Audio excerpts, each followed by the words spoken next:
Hello, everyone. Thank you for joining us once again. This is PP Town Hall number 7, and we're joined today by another great set of panelists.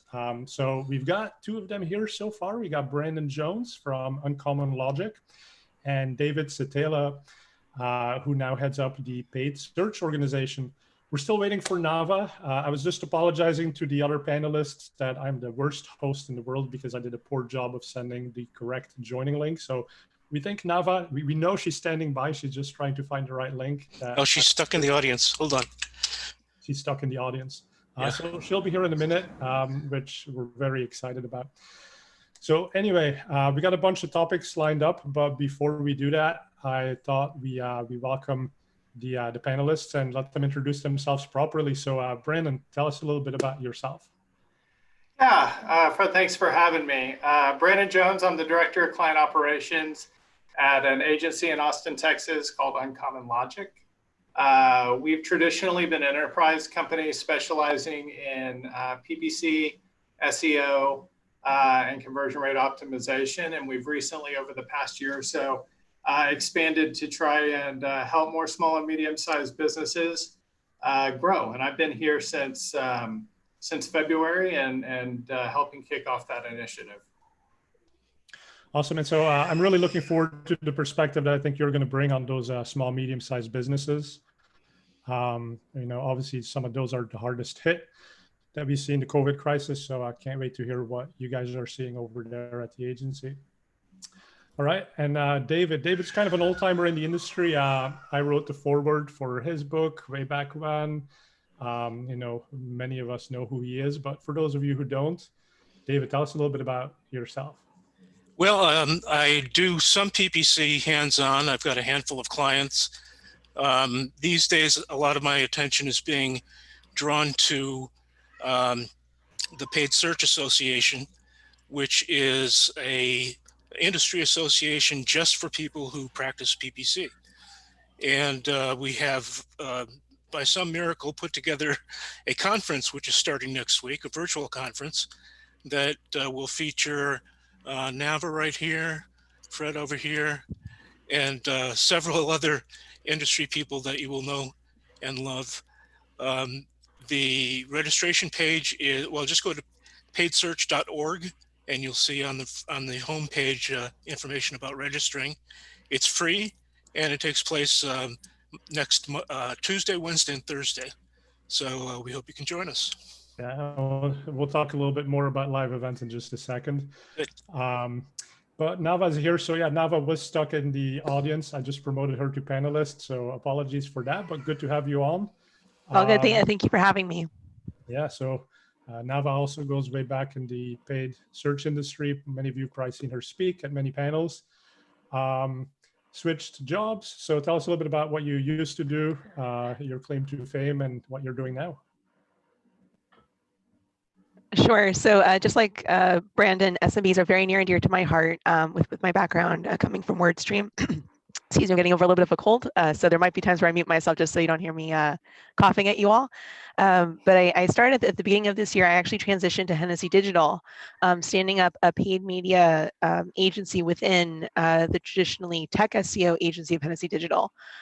We predominantly help lawyers, but we actually also help doctors. We have some clients in the finance industry. And what's really interesting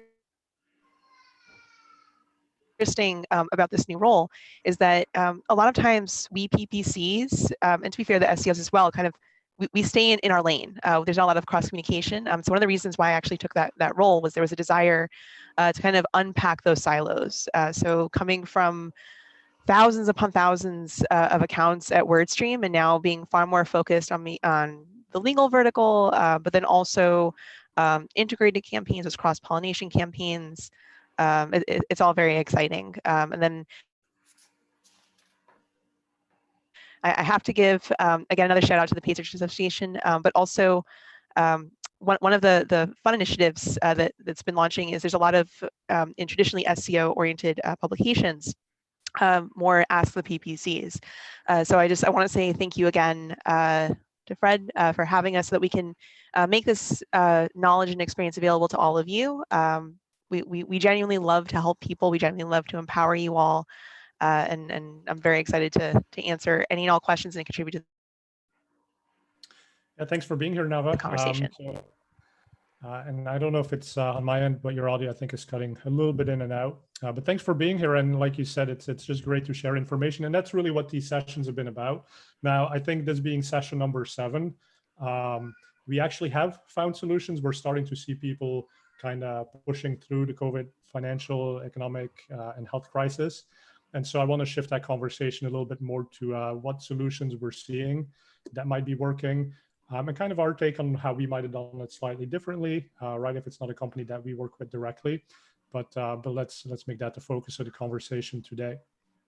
And of course, we're also putting this up as a podcast, so I'm going to be sharing some visuals, and I'll try to be as descriptive as possible about those. But I'm going to share my screen, and I thought where we'd start today is with this post from Search Engine and our friend Ginny Marvin about advertisers seeing glimmers of hope, right? I'd love to hear from all the panelists what they think, but sort of one of the key points is that recovery is slow, but when it comes to advertising, that seems to be kind of on the leading edge of the recovery, which I sort of assume just means that when we're ready to reopen business, the first step is to tell people about that.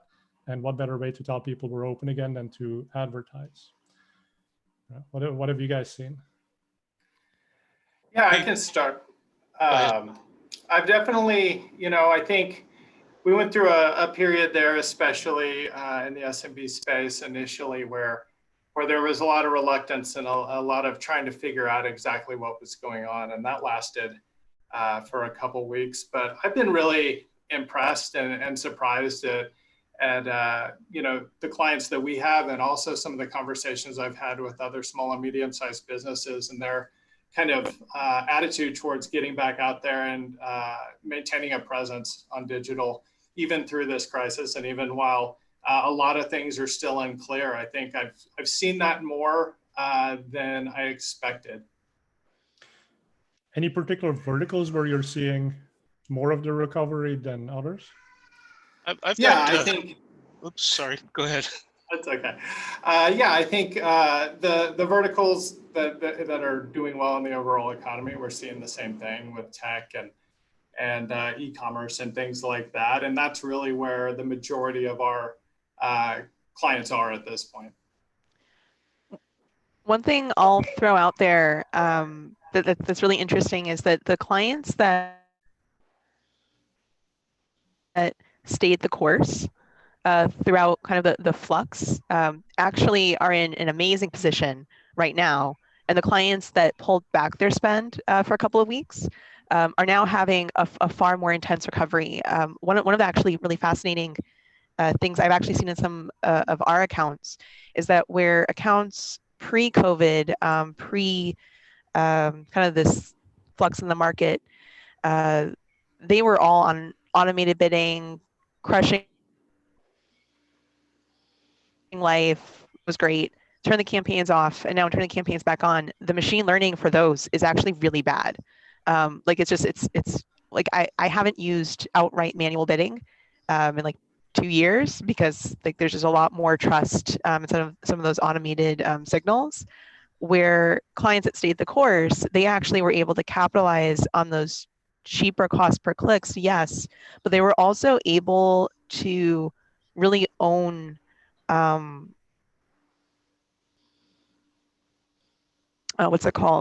the compassion conversation.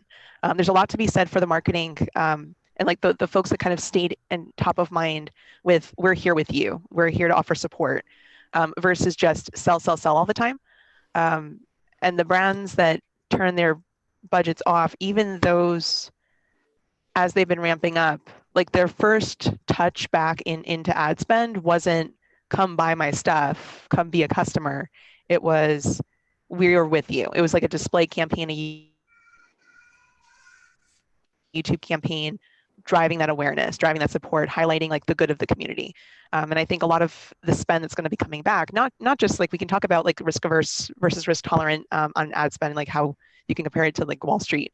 But I think the more interesting conversation and the one that impacts more than just say paid search is how folks have turned their messaging from sales to compassion.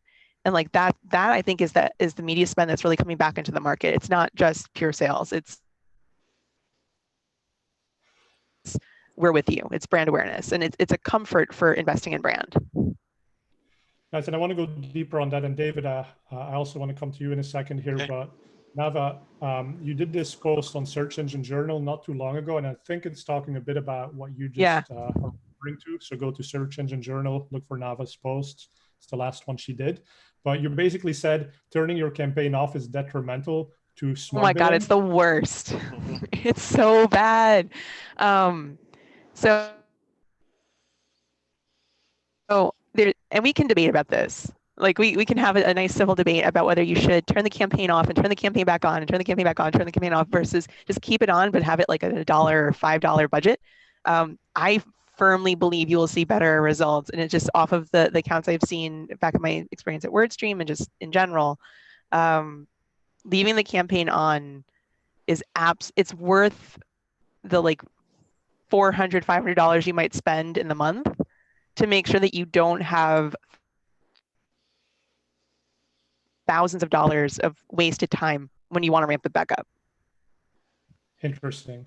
I think we might have to fight a little bit about that one. I'd love to hear what David has to say. Yeah, I actually pulled some data from one client that really helps to illustrate what has happened and what is happening now. So if it's okay with you, Frederic, I'll share my screen and show a spreadsheet. Yeah, please Okay. do.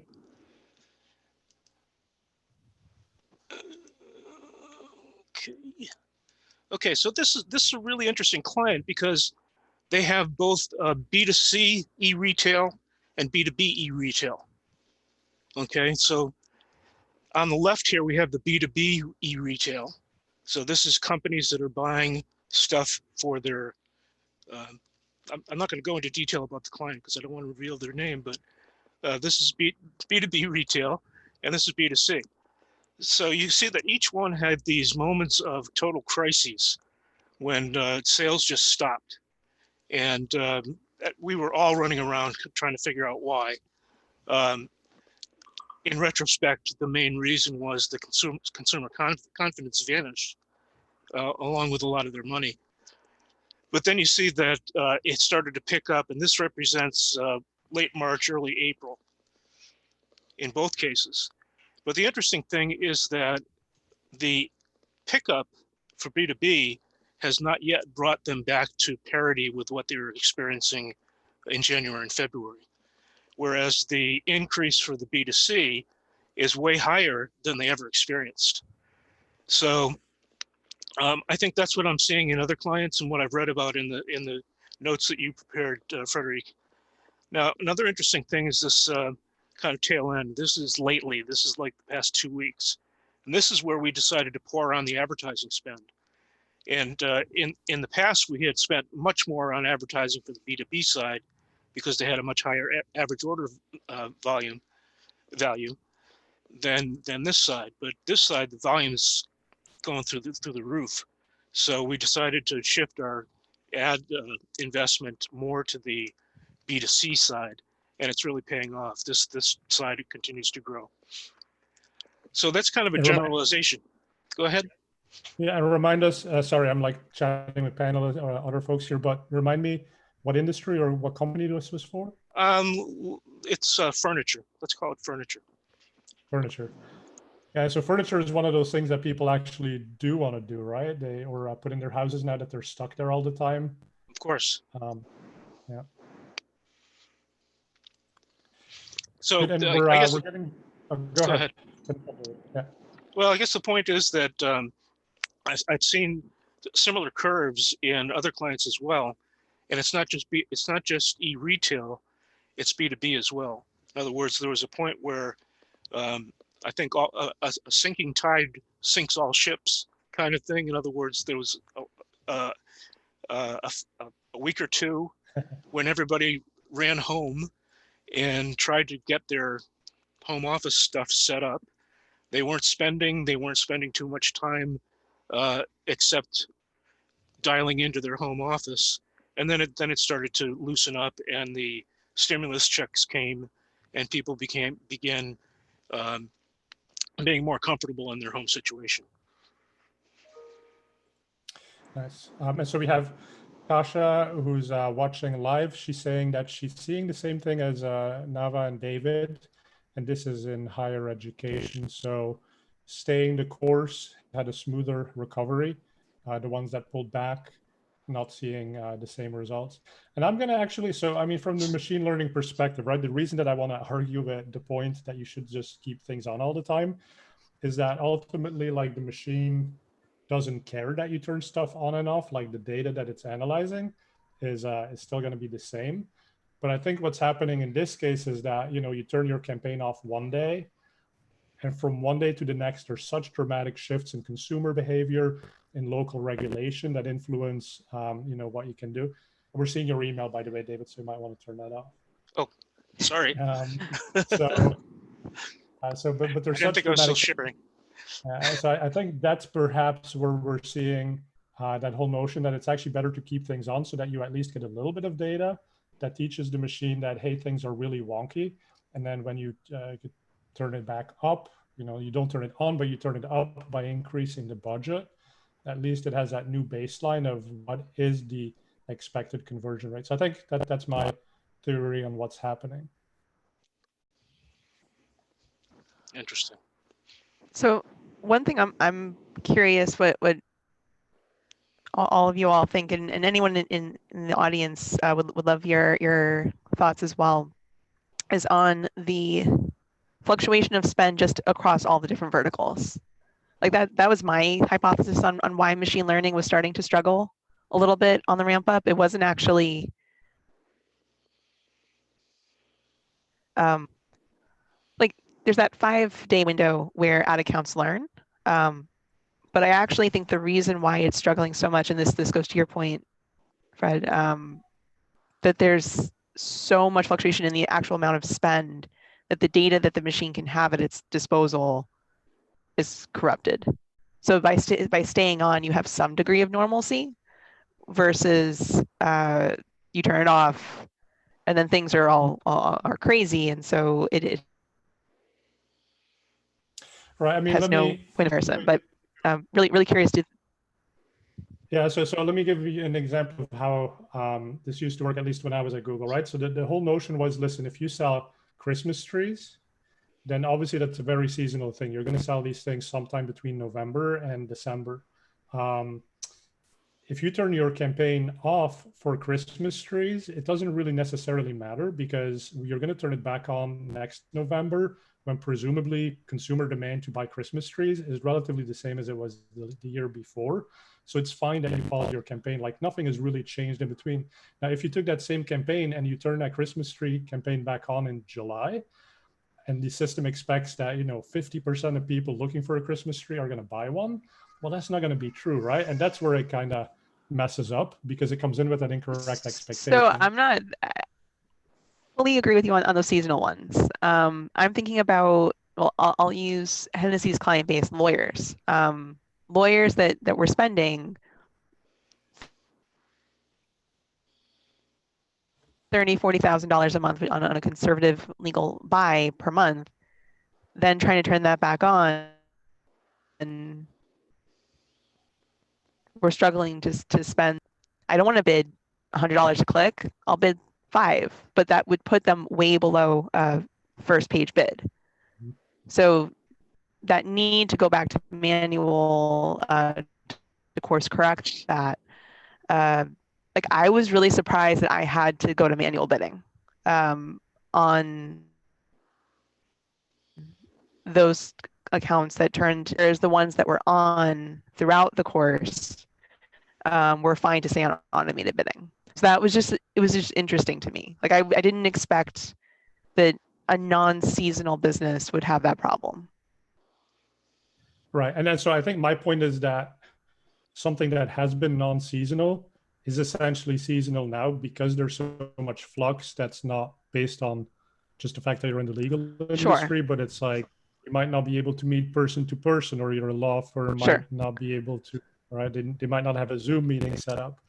But I actually want to go deeper on the one point that you made, right? So if people have actually turned stuff off over the past 7 weeks and now they're ready to come back, so what you're saying is go on to manual bidding to build it back up, that volume, and then you can transition. But as like, have you seen how long that takes or any more guidance on that? I think that would be really helpful to people to know what you saw. For us, it's about a 2-week period just to get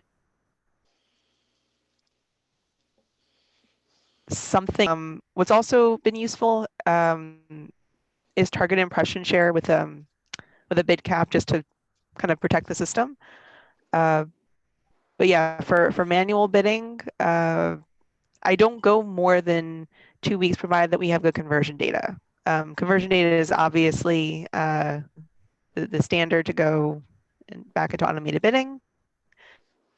But yeah, two weeks is usually my amount. I'm curious if anyone has a different number.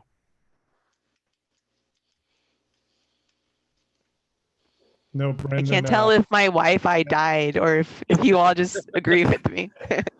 You're going in and out. I think Brandon is just kind of agreeing right there.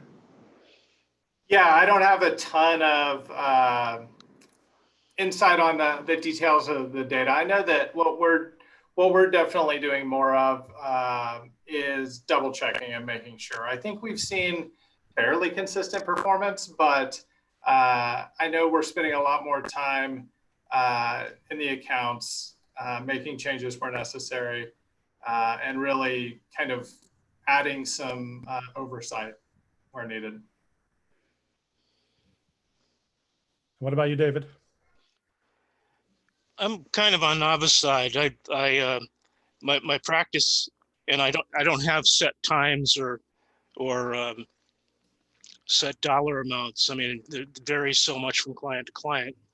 But when I sense that we're going to have to adjust the budget severely or significantly, I will often switch to manual bidding and just kind of, take the controls and try to steer the airplane to the airport.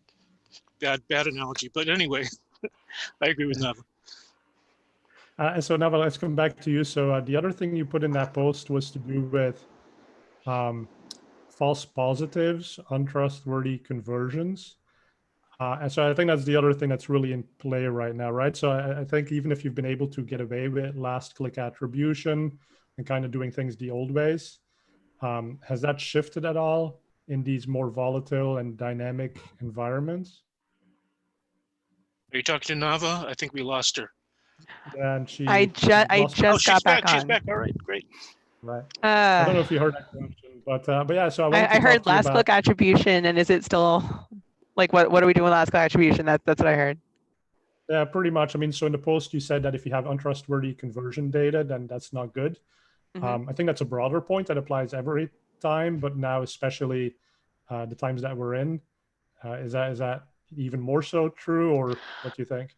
Unequivocally. So one of the other things that's important to note is that for folks that have analytics conversion goals versus native conversion goals, whether it's Google or Microsoft or Facebook or so on and so forth, LinkedIn, we want to make sure that we're auditing that we're not repeating conversions, but also, are you inheriting an account that you trust that conversion data? So a really good example of this, I had a client come on where they did not believe their conversions at all. Amazing conversion data on the surface. Like, it looked like amazing cost per acquisition. Even just looking at the search query, but they just didn't trust the conversions. What ended up happening was the conversion was only tracking button clicks. It wasn't actually tracking completion of a form and completion of an application. So the client had a CRO problem, but they thought it was a lead problem. And so just really making sure that you're checking conversion quality and having that integrated conversation, that you're not just looking at your ad account, you're not just looking at your analytics, you're looking at the full picture to really understand where might you be losing really valuable people. Right, and so that's about having the right conversion set up. What about the attribution model? What's Hennessey mostly like in these days? So I have most folks on position-based. Time decay in some cases, but I'm really partial to position-based because we are an organic and paid group. Most of our folks don't have the conversion data for database or the conversion volume for database. And so position-based, just for those folks that don't know, so that's basically saying split the weight between first and last. There's a last, 40-40, and then 20 amidst all the other touch points. Yeah. The reason why I like that versus say linear is I do believe that there is something to be said for the first person that embraced the user into the funnel, and the last thing that did complete the valuable action. But what's also really helpful about position-based is that for content that you maybe aren't necessarily able to fully give attribution to otherwise, like a really good infographic or a video that you saw when this video goes live and it's put up on the Optimizer YouTube channel, that could lead to a sale, but it's only going to get credit if we configure Google to think about it that way. So it's kind of like how you never want to set up your team to only give credit to the winner. It's a team. All of your marketing is a team. Yeah. What about David? As far as attribution, what are you guys doing? You know, we got burned by the fact that and I may not express this entirely correctly, but it's my understanding that e-commerce Google Analytics requires that the same attribution model be used by both Google Analytics and Google Ads. Does that ring a bell? Does that sound true to you, Frederic? I'd have to check the documentation on that one. All I know is that for that reason, for e-commerce, we're still using last touch. Last click. Right. And I think in e-commerce, if you're a reseller of something, that probably makes sense. Let the big brand do the branding, which is kind of that first interaction. Yeah. You can capture that sale when the consumer is ready to put in their money. Yeah. But it is certainly potentially worrisome in this climate when what we're hearing is a lot of consumers are deferring spending, at least for more expensive things. Right. So we want to make sure that we don't lose that upper funnel, that we kind of prime the pump, if you will, for when the consumer is ready to feel comfortable economically. And then there was good data, by the way, in that post from Ginny Marvin on consumer confidence actually still being quite low, despite advertisers already kind of like spending again. And I guess that is making the point that advertisers know that consumer confidence will go up, and they just need to be first and top of mind when the consumer is ready to spend. Can I add something to underscore that real world story? So we have a client that is about the middle in terms of market share among their competitors. And they noticed that their competitors were drawing back in advertising.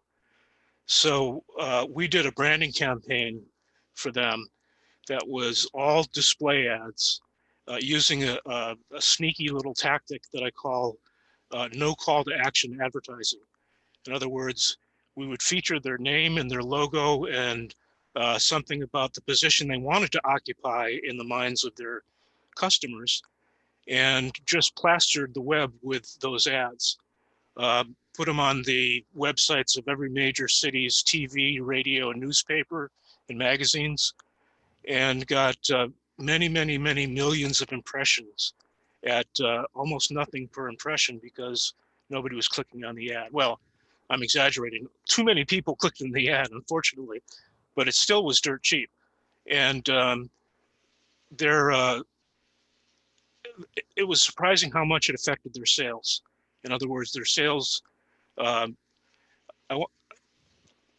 can use the phrase shot up. They really did increase. And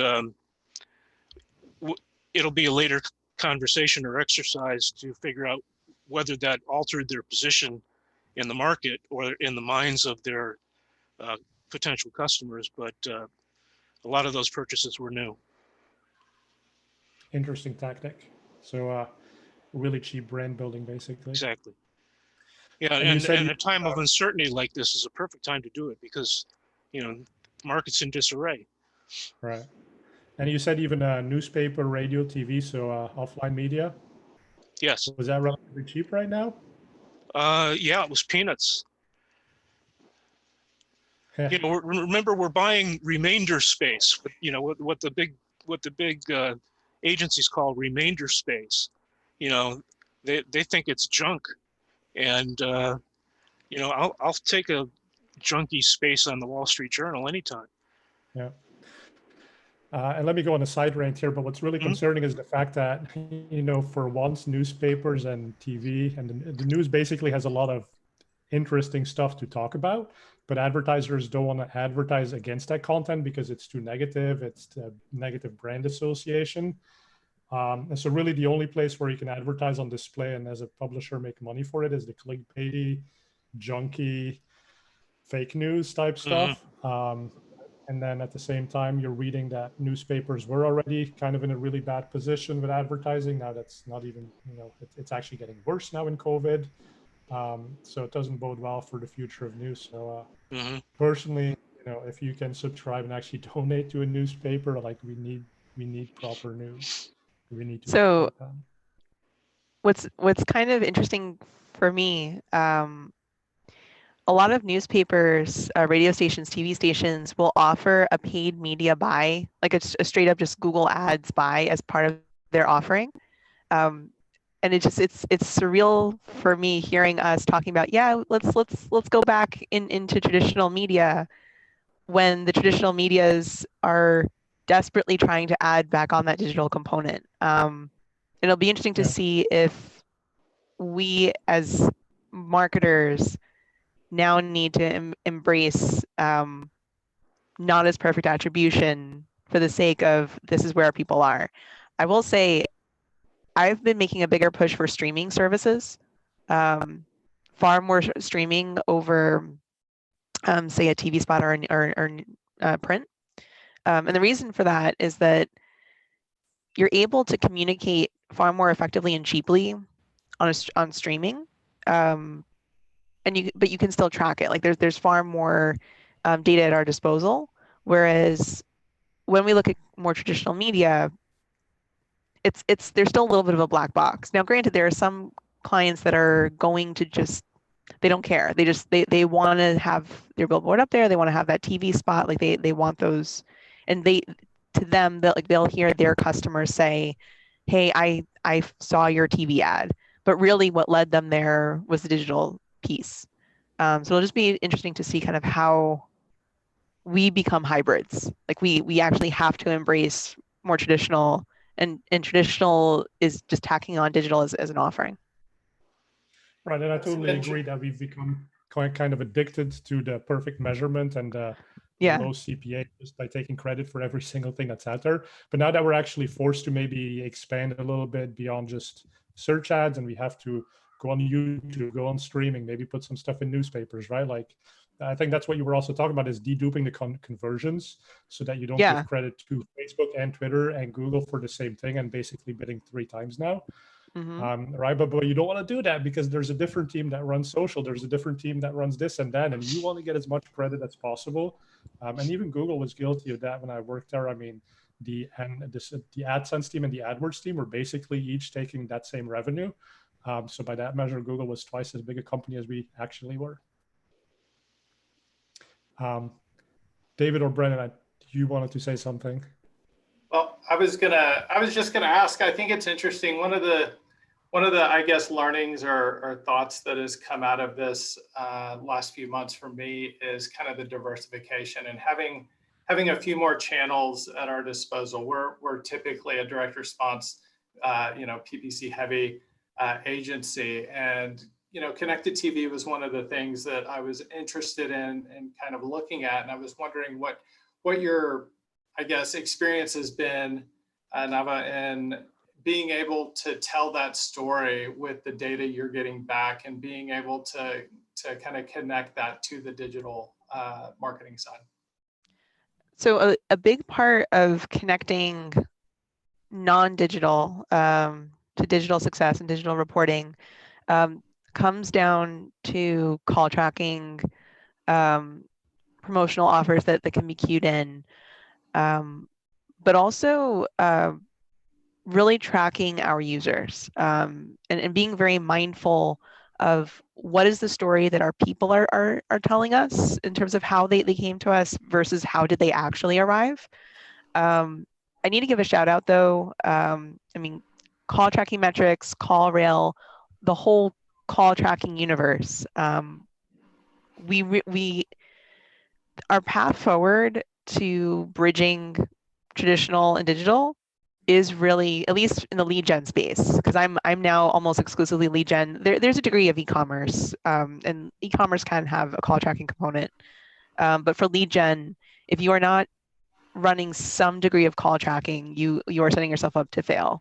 And it's really, really, really important to have those offline conversion numbers that can speak to your analytics, that can speak to that intelligence, because otherwise you're just throwing money down the drain.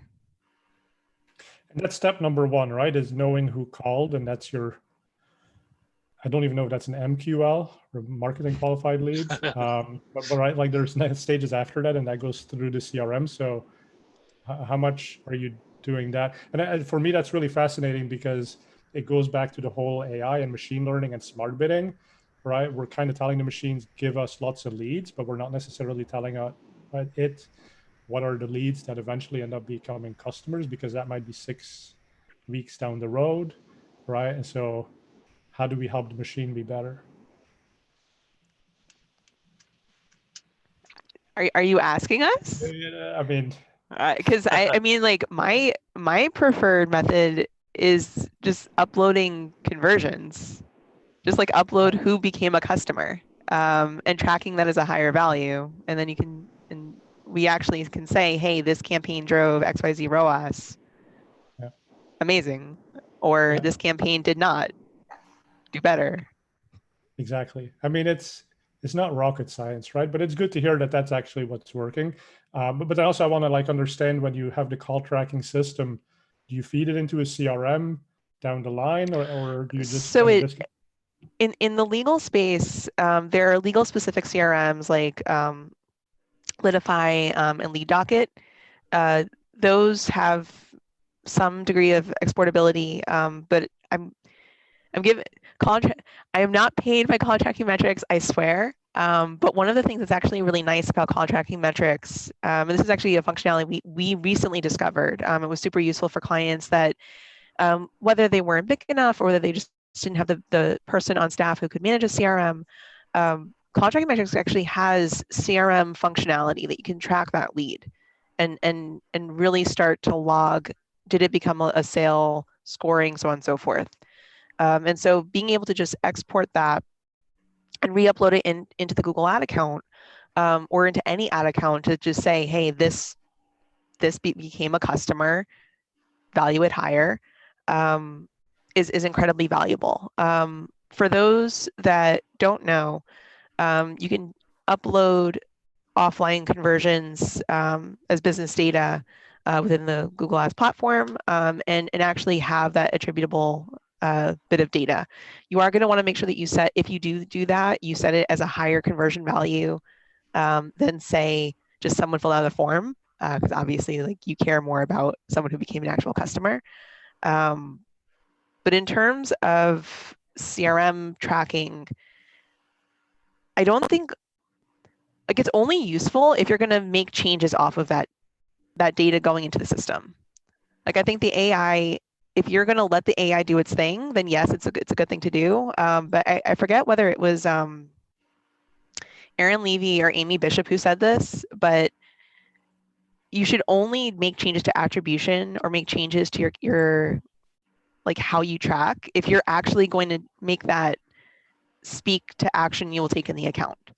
And so, like, we can sit and talk about how to help the AI, we can talk about how to manage accounts, but it's only going to help if you're going to take action.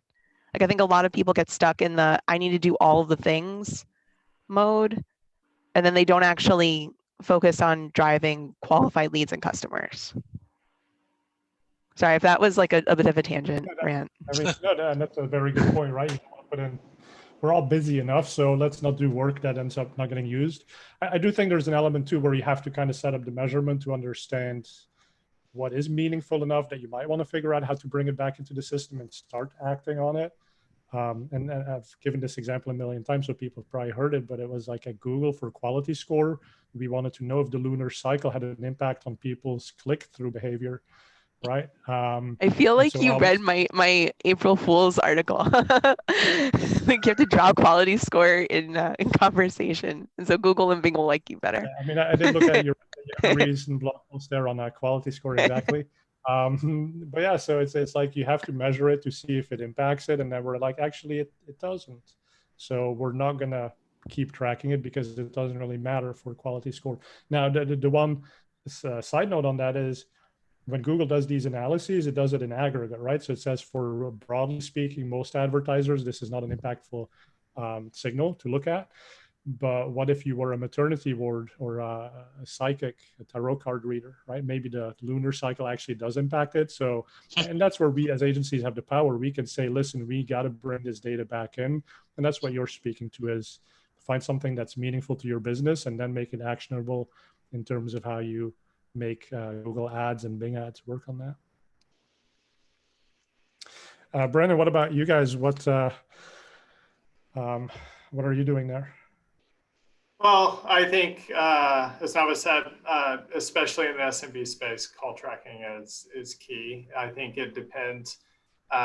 You know, we work with our clients to really figure out what metrics are going to be important and feed those back in manually, like you were saying. I think maybe even so more now, just continuing to push. We've been traditionally at unCommon Logic, traditionally lead gen, almost in e-commerce, but very little call tracking. So that's something we're doing new that I got acquainted with back at my last job, where we were dealing with a lot of local businesses. Obviously local, it's 100% phone calls, very few lead tracking forms are relevant in that space. So yeah, we're definitely doing that as well. Okay. And I am a huge fan of CallRail also. And good do blog posting, get your affiliate links in there, I guess. So, but I want to do two more things here. So there was a blog post on search engine land. 3-based digital marketing agencies will change due to the coronavirus. So this is a question I'm going to pose to each panelist, but the question is, what are the new pain points that your clients are facing where you see an opportunity to help them now that might not have been commonly the case? We'll start with that. And then I'll give each of you a chance to tee up any topic that you wanted to talk about that we haven't talked about, and then we'll wrap it up. But David, why don't we start with you as far as what are the new pain points where you're able to make an impact for your clients?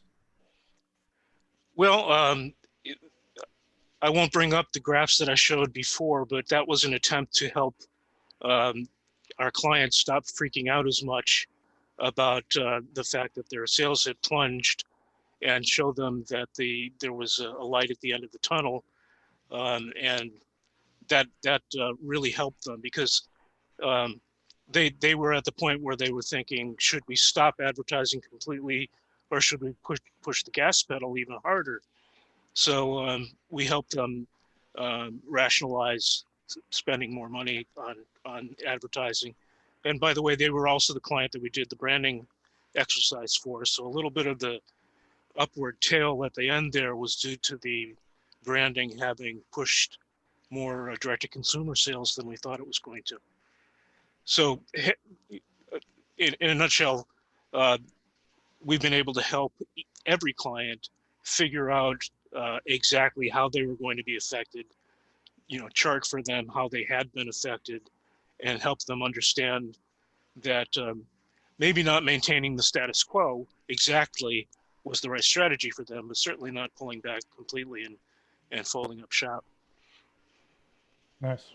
Brandon, what about you? New pain points? Yeah, I think that, to kind of piggyback on that, I think our approach has been really consultative with our clients. And the first thing that we did was make sure that we were having the conversations of, not just what are your marketing needs, but what's your business going through right now, and trying to adapt our strategy to that. And, like I said before, we're primarily a PPC shop, but we do have expertise in other areas. And when it made sense to shift spend, when it made sense to focus more on the longer term stuff like, conversion rate optimization when ad spend goes down, and really like look at all the levers that we could pull and tailor that to each client. I think that was our approach, and we've seen a lot of success with that. I think, being able to pivot and be flexible has been really key for us, and I think is kind of the approach we've taken into this. And I think we're in a great position too, being digital marketing experts, where things literally change month over month. Like, we're so used to having to pivot that most of us can do that pretty well. Navah, what about you? New pain points that you've been seeing? So I'm not going to say the same consultative thing, because I'll just echo Brandon and David. Like, that's definitely something that we have had far more, say, business conversations than, say, just digital marketing conversations. But in terms of, I think bridging the gap between traditional media and digital media has become, I think, a far more important conversation. And digital marketers need to be comfortable interfacing with their traditional media brethren, partners, colleagues. I think pre-COVID, we were very comfortable in our tower of data. And we were just happy to live in data and have perfect attribution. And COVID, I think, has shaken the foundations of just a pure data approach. That, like, we now need to have things that feel like they are helping, not just things that truly are helping.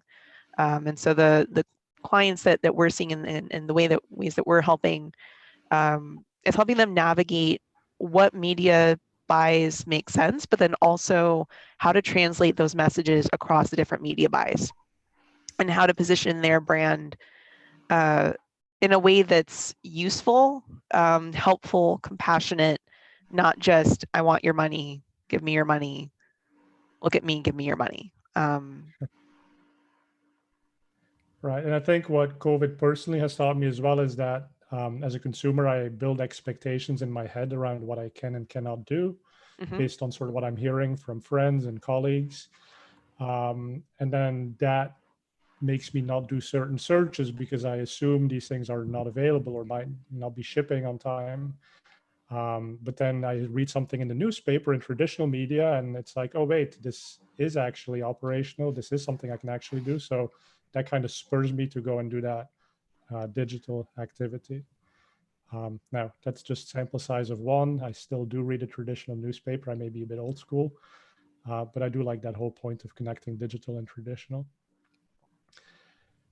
I'll actually share one as well. So a little bit of self promotion here for one of the scripts that I just put out yesterday on search engine land. So this is a geo anomaly detector.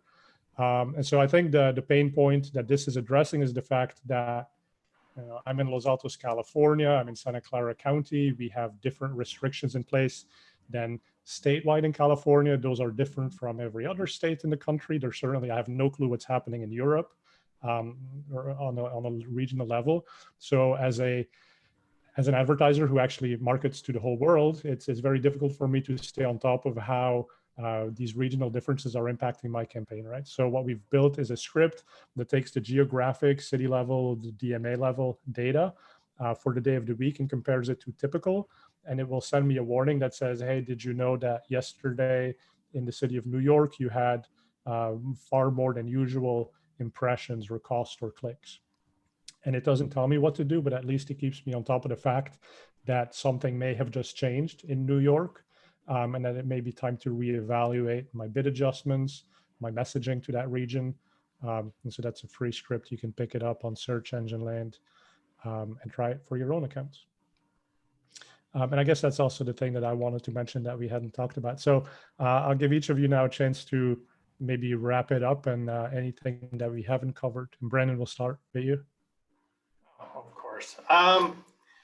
Trying to think about the things that that we were going to talk about. As far as like, and this is maybe more of a question to the rest of the panelists is how has this affected your company? I mean, we talk a lot about our clients and how it's affected their business. I'm just interested to hear from your perspective how it's affected your company. I think for me, and I'm fairly new on the job. I've only been, and I'm coming back to unCommon Logic, but I've just been really excited about kind of our response and how everybody's handled the working from home and working remotely and things like that. And just wanted to kind of hear from you guys what you guys are experiencing as agencies. So I'm gonna chime in. Hennessey Digital actually was remote first. We were remote before it was cool to be a remote. And what I'm very excited about with this, I think one of the silver linings is kind of unshackling us from the notion that you have to be in an office to be productive. I know I have always gotten more done in a remote setting than, say, stuck in an office. And I think one of the really good things that will come out of this is that the pool of talent that we will be able to, as agencies, bring into our general sphere will grow astronomically because we're no longer focused on just who can come into the office. In terms of mechanics, our day-to-day didn't change very much. What did change, I think, is I think we were a lot actually busier than we were expecting we would be. Like we were expecting this would be kind of a slowdown, but we actually ended up with a lot more substantive work because clients were looking to us as partners, which I thought was really rewarding. But yeah, like I'm very excited about the remote revolution, and shout out to Alita Solis, remoters.net. If you need help with remoting techniques, I cannot recommend her and her amazing Force for Good enough. What is that called? Remoters.net. Remoters.net. Okay. Yeah, like she's been empowering people to live the remote life for years, and she was a very big inspiration for me to chase a remote kind of lifestyle. And this is a great segue. So let's turn it over to David. Remoters, like, are you actually on the beach right now, or how did you get an amazing background? If you're using Zoom and you go down to that little camera down in the bottom left corner of your screen, you can choose a virtual background. I knew you could do a photo, but I never knew you could actually put in a video because that palm tree is moving. It is. Amazing. Can I do my wrap up? Yes, please. Because I prepared some advice. Oh, good. Okay, first of all, great time for branding. I already talked about that, but a great time to leapfrog your competition, do some competitor research, and figure out how to gain a position or two. We didn't talk much about B2C or e-retail. I think it's a great time to get aggressive there. I think make sure you're using promo extensions, shopping extensions. But one interesting fact is that the primary ranking factor for shopping ads is competitive price. So if you can afford to, again, to gain position, gain market share, drop your prices temporarily, and make it part of a strategy where you're going to rebuild your margins eventually. But you may be surprised to find that your volume is nicely affected. And then the last thing is, and I actually heard this from another panelist somewhere that I can't remember. A lot of the people that are buying today are doing it for the first time, or they're relatively new to the process because they're stuck at home. They're using the computer a lot more. They're using the internet a lot more, and they're in a buying mood. And this is a great time to tune up user interfaces of sites, and especially shopping and checkout processes. Because, well, I don't even have to say because it's sensible. And last thing is, don't forget Microsoft Ads. Microsoft Ads are roaring as usual, and especially if you're a retailer, there's no reason not to use Microsoft Ads, because you can not only import your whole campaign, you can import your feed automatically from Google with as much regularity as you want. And Google, so it was announced today, Google pulled LinkedIn from the SERP. Like the LinkedIn. Really? Yeah. So Microsoft and that Microsoft LinkedIn partnership ownership. Yeah, another reason you got to give Bing a chance. I know that the market share is not as high, but man, those people, they convert, they'll make you money. Bing ads is great. Sorry, Fred. Right. No, if you need a tool to help with that, hey, Optimizer does Bing too, right? So that's right. Very well. No, and so David, great advice there. Like, do all the things you should have been doing anyway, but do them better. Keep an eye on it, and really, you see this opportunity of declining CPCs as a chance for you to outmaneuver your competitors, and maybe even, like I said, gain some new consumers who were not doing any of this before. And it also kind of speaks to a broader point, right? I mean, I think to Brendan's question, like, what are we seeing? So obviously, like, everybody's seeing a little bit of pain. Some customers are not able to pay on time. Some customers have to cancel. But broadly speaking, I think digital marketing and online is only going to grow because of this. It's only being pushed faster now. People are forced to consider this when they maybe have been hesitant for whatever reason in the past. Sadly, I think some of our customers will fall by the wayside. That's inevitable at some level. I mean, if you look at airlines, I mean, I'm sure some of them will make it through, but others simply, you cannot sit idle for 6 months, 12 months and come out of this. But it's kind of like the gold rush, right? Like, we are the people selling the pickaxes, we're the Levi's selling the jeans. There are going to be people looking for that gold, and we will supply them. But I also think, like, obviously, the more that we can help every customer that we have today, and even someone who's not a customer, if we can help them make their business successful, that's basically the branding that we do. And we are all good people, right? We're here sharing advice. And part of the point of that is, like, listen, we want to help you. We want to be partners. But it's not going to work in all cases. Navah, I'll turn it over to you for a wrap up.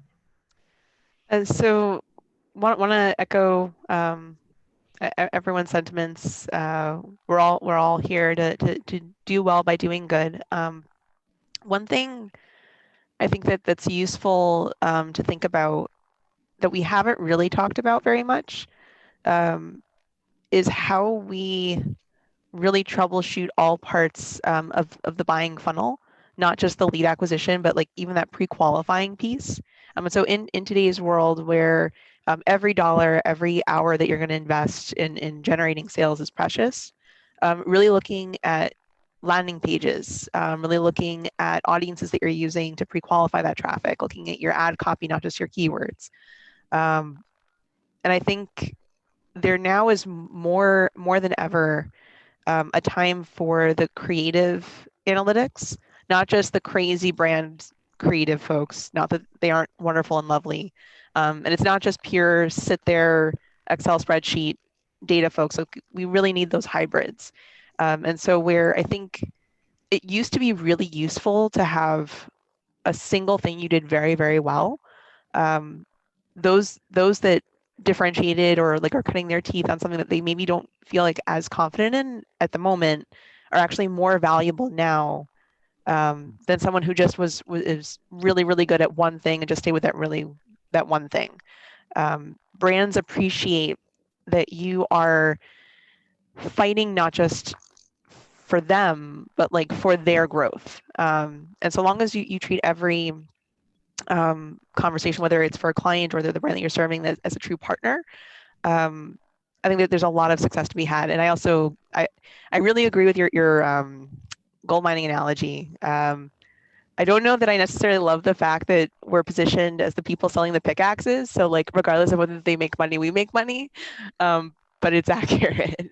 We just gotta be, we gotta be good people, and only sell when we believe that there's value. So just be transparent with your clients.